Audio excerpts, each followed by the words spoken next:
Hey Andrew, welcome to the MasterCard Cup. Just want to give you an opportunity here to view your swing at regular speed. We'll let that play on through. We'll put you back in your dress position, and we'll go ahead and take a look at a few things for you. So while we got you back here in your dress position, let's take a look at your setup. Posture looks really good, spine straight on a nice tilt. Legs come down into a nicely unlocked position. Arms hang down nice and naturally off your tilted spine. Club works out to the ball. So achieving really good posture here in association with good balance looks really, really good. Also your alignment looks nice. Feet are running in this direction. Carry that out towards the intended target. Theoretically, club face is supposed to run parallel to your feet. Parallel lines on camera will have an appearance to converge. And under that philosophy, we can see that you're set up right down the center of the fairway. So that looks great as well. Only thing I want to point out here with your foot alignment, though, is that we can see your left arm too much underneath your right arm. So that tells us that your forearms, if I were to lay an alignment tool on them, they're aiming a little bit, or not a little bit, quite a bit actually, to the left, as are your shoulders. So when your shoulders and arms are stacked open to your feet like this, it will influence an out to in swing path and likely have you start the ball somewhere left, and then hopefully impart some left to right spin by leaving the face open through impact, and you're going to hit some form of a fade or slice typically when you hit the ball well. So what you want to do at address here is you want to close your shoulders clockwise to square them up to your feet. Okay? Let's go ahead and do a little split screen comparison between you and Jordan Spieth. I've got some color-coded lines up on the screen just to use as a visual reference as it pertains to swing playing. We can see what Jordan, as he initiates his takeaway, creates good shoulder rotation, bringing his arms and hands back as well as the club. We want to see the club coming back on plane directly along the red line. Also in the early stages of the golf swing, we have to incorporate some good wrist hinge into play, which means we need to transition the club head currently from below and in front of our hands to getting that club above and behind our hands. Very important transitional move in the hinging process here as we're bringing the golf club back. From here, we want to continue to work the club now from red up towards the blue-yellow V zone. When we finally set the club at the top of the backswing, we either want to have the left arm of the club situated on the yellow line, anywhere in between the blue-yellow V zone, or physically up on blue as we see with Jordan Spieth. We also want to do this about a very stable right leg and maintaining the posture axis that we achieved at address. As we watch you initiate your takeaway here, I'm going to bring the club back just a little bit, and then I'm going to stop. I want to look at your forearms now and your shoulders. So what I did was I brought the club back about 1.5 feet or so, and what we see now is your shoulders and your forearms are now square to your feet. That's where you should be at address, but with the club head behind the ball. Okay, so let's take you back to address. Shoulders and arms open. Club's behind the ball. Bring it back a little bit. Shoulders and arms are now square.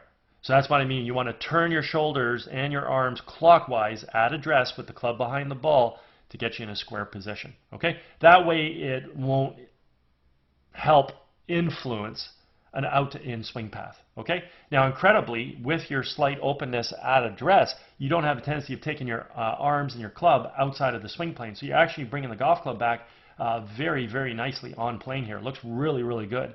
So you got great hand activity, good arm extension, shoulders are turning, club's on a beautiful swing plane. We get some wrist hinge into play, club head's moving above and behind your hands. I mean, that's just perfect right through that zone. From here, we work the club to the top. Looks really, really good. It looks like you cup your left wrist a little. You might want to learn how to flatten that left wrist out just a bit, because that causes the club face to be a bit open. But the turn's good. Your arms are in good geometry relative to your core. Stable right side. You maintain your posture. I mean, everything looks beautiful right here. Okay? From here, as we create our transition back into the ball, simply want to move our weight now from our right foot to our left. We want to fire the knees and the hips laterally to the target, unwind the core, and fire the hands. And in doing so, we need to make sure we're bringing the golf club from that blue-yellow V zone, wherever we set it, back down onto red. And that's exactly what we see here with Jordan Spieth. We can see the golf club returning back to being on plane. The other thing we want to observe at this stage of the golf swing is the relationship between the lead form and your golf club. Refer to this as the backwards check mark. It simply means the club head right now is remaining above and behind the hands coming into the hitting zone. and therefore this is going to allow him to create a lot of power in his golf swing, let alone his ability to hit the ball straight due to the fact that, as we've already pointed out, the club has returned back to plane, and this is a main criteria in producing straight golf shots. The other thing I want to point out, though, is let's go back down to address. I'd stipulated that this motion coming back where we create the hinge and we get the club from currently being in front and below our hands to getting the club above and behind. What I want you to notice is we hit that exact same checkmark position. So all he does now is he takes that golf club up to the top into the blue-yellow V zone and returns the club right back into the checkmark position. And again, this is the most important aspect of a golf swing, dynamically speaking, if we want to hit the ball far and we want to hit the ball straight. In your case, you create your transition in the ball. Unfortunately, you come over the top. So your hands travel down yellow out towards blue as you start your downswing. As your hands come over the top, you're throwing the club away from red. So if we go ahead and just track your club head here, we're simply going to see that your club head, first of all, never returns back to plane. And as we throw that club out in front of us, that club moves out in front of your hands and then out in front of the ball. So if we go ahead and just sort of connect the dots here, we can get a pretty good visual as to what that descending plane was into the ball. Due to the fact that it's coming over the top, it's coming into the ball too steep, and we can very clearly see club never returns back to plane, and therefore certainly doesn't attack the ball from the red line. And as I stated, this is what produces straight golf shots in accordance to our alignment. Lastly, assuming that the club face squares up by having a good grip. So seeing that the descending planes are vastly different, we can now go ahead and take a look at the actual path of the club. We can see Jordan's club is inside the ball, expands out to make contact, moves through in a nice natural subtle arc. Your club is stuck outside the ball, dropping down and across to make contact. Look at the path that it's moving on. So very simply put, if we square the face up to that path, we're very clearly going to hit the ball solid, but we're going to pull it way left. If we over-release the club to the path, not only will we pull the ball left, but now we're going to hit some form of a pull draw or a pull hook, and we're going to miss the target way, way left. Therefore, your tendency obviously is to leave the face open through this out to in path. Hopefully we can block the ball a little bit to the right of that, leaving the face a little bit open and parting a little bit of left-right spin, and we hit, a nice soft fade that will find the intended target.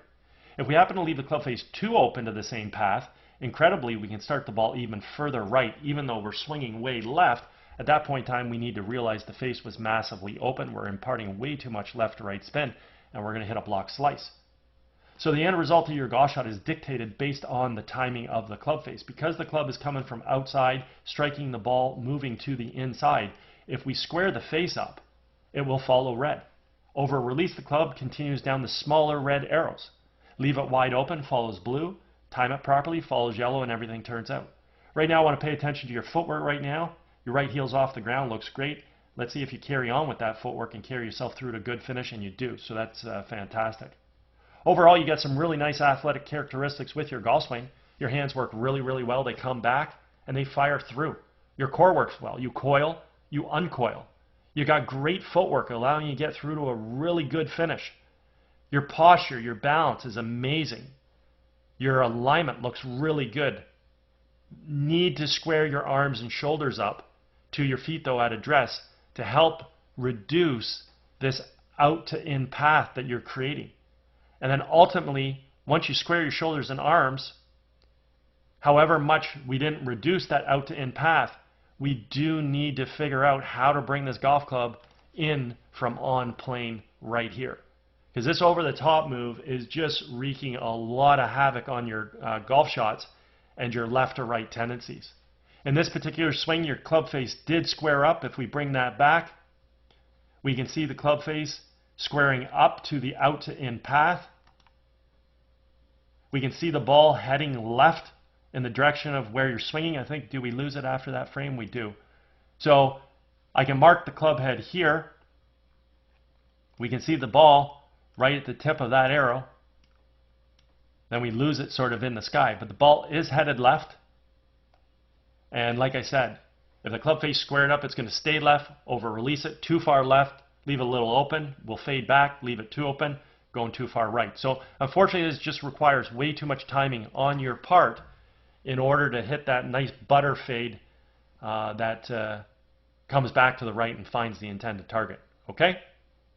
Anyways, if at any point in time you ever want to work on this aspect of your golf game, certainly feel free to touch base. Be happy to structure a little program for you. Also, if you're involved with any golf tournaments at all, you guys are looking for a unique gift to provide your guests, feel free to reach out. Be happy to discuss my swing analysis services. Anyways, I hope you had a fabulous day and hope you enjoyed getting an opportunity to see your swing on video. Take care.